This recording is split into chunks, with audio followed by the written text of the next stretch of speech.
Do you remember the woman who let you know that using the word lazy to describe a black person is the same as calling that same black person the N-word? 10 ways you say the N-word without saying the N-word. If you use any of these terms or phrases in reference to black people, you are just as racist as the person that actually uses the N-word.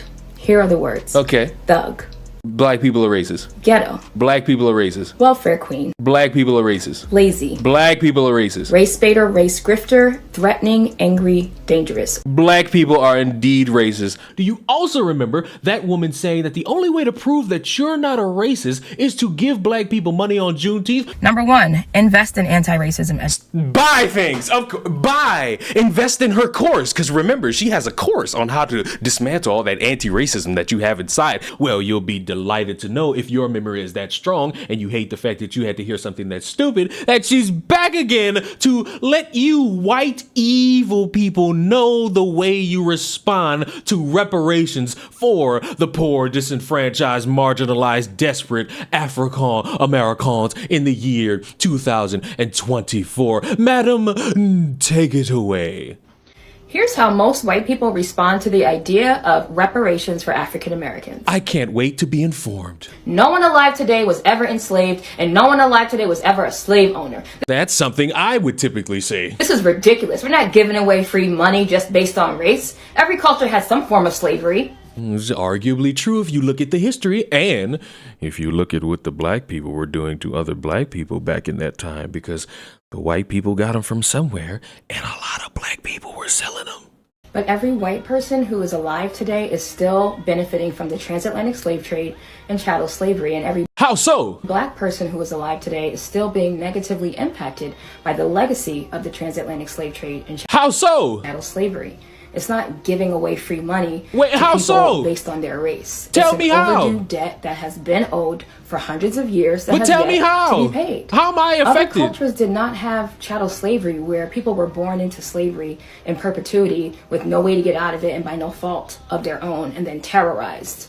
It's not only about chattel slavery, it's also about the white supremacist domestic terrorism against black people that has been happening for hundreds of years, and it's still happening. It's still happening today. But how does that affect me? Reparations are for chattel slavery, yes, and also for the government-sanctioned violence, displacement, dehumanization, criminalization, and marginalization of black people ever since chattel slavery ended. Okay. Period.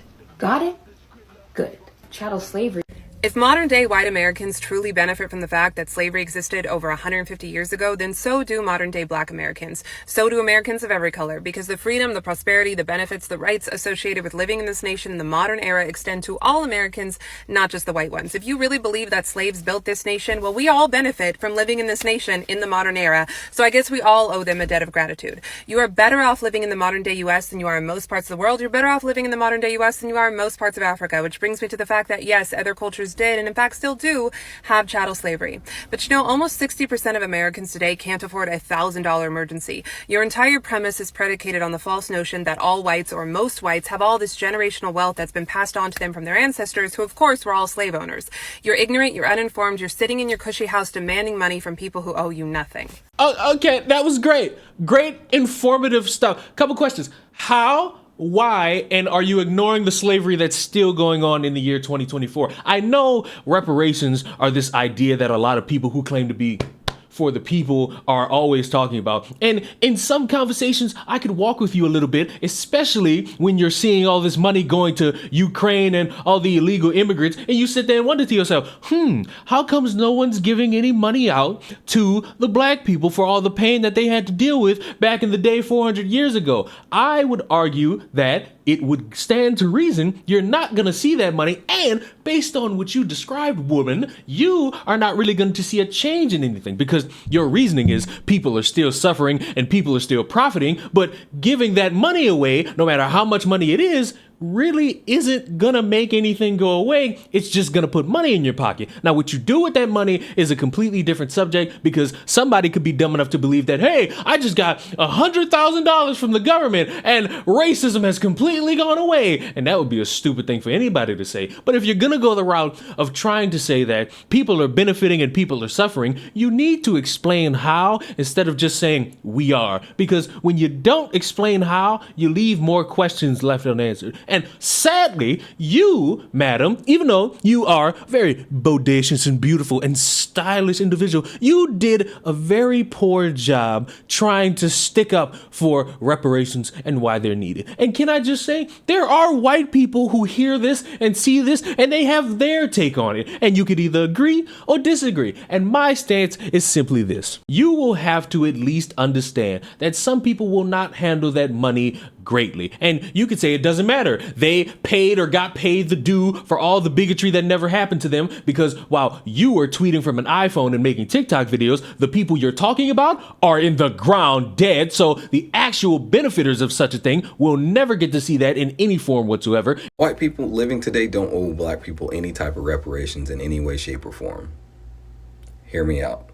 At no point anyone living today who is black has anything to do with what happened 400 years ago. More than likely, you don't have any relatives living today that had anything to do with it as well. And that same thing goes for white people. Not a single person who is white living today has a thing to do with what happened 400 years ago. If you are black and you somehow trace it down that you are related to slaves, congratulations. You won a prize of absolutely nothing, because there were, in fact, white, black, Hispanic, and Asian slaves.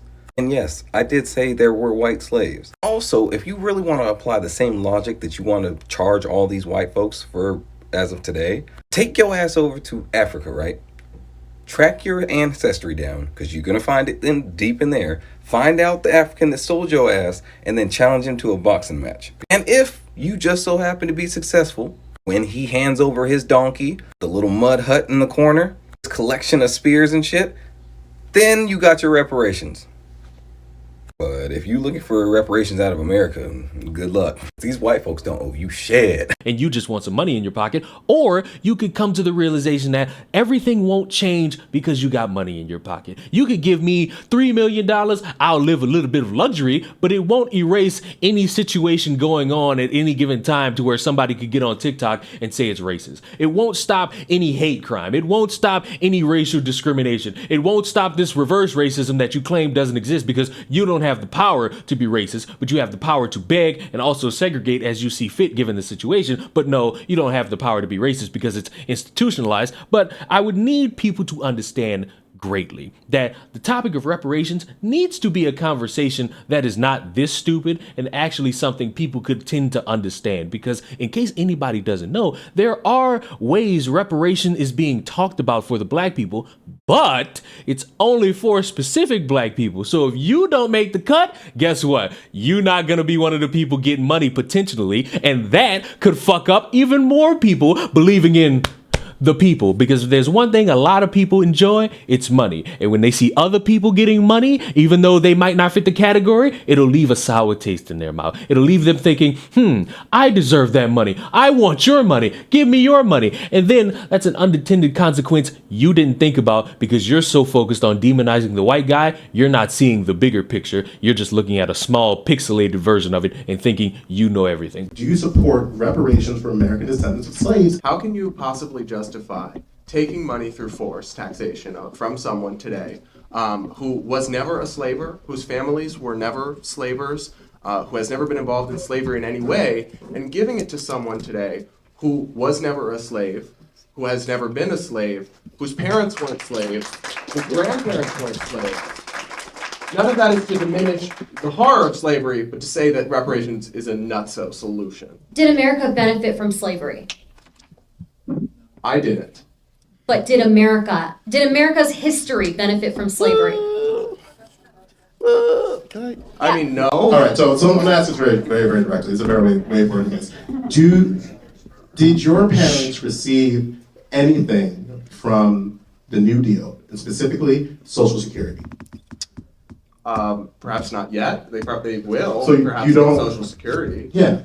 American descendants of slaves were excluded from Social Security as a means of public policy. So when you look at the position that American descendants of slaves are in, that's generational poverty. So So you're going to have to be very explicit about the reason why you're doing this thing. We have to recognize that the assets were taken from American descendants of slaves, and it's the federal government's job to redress them. Hundreds of years ago, I would have supported it at the time. At the time, we're talking about the 80s, my friend. We're talking about slavery. We're talking about as recent as... No. Let's not do that. If we stay on slavery, we're going to be stuck there forever. It's slavery that led to Jim Crow, that led to redlining, that led to the war on poverty, that led to the war on drugs, that led to situations that even your partner cited. Yeah, and that's the government's job. But you want to respond to that today by discriminating again on the basis of race, No. It's reinforcing the divides. It's Again, instead of, I mean, we can't go back and change the past. We have to move forward without reinforcing divides, without discriminating on the basis of race, without taking from one group to give to another. We have to move forward for equality for all, and not try to look backward and do all that. But let me know, are you for reparations? Are you against reparations? Are you considering reparations? Are you thinking about reparations being a good idea? Or do you realize that no matter what, nothing's really going to change? People just want a little bit of extra money. And there's nothing wrong with that. It is a little bit weird how people tend to operate as it pertains to trying to get that money. Subscribe to the channel. I will see you all in the next one. Goodbye.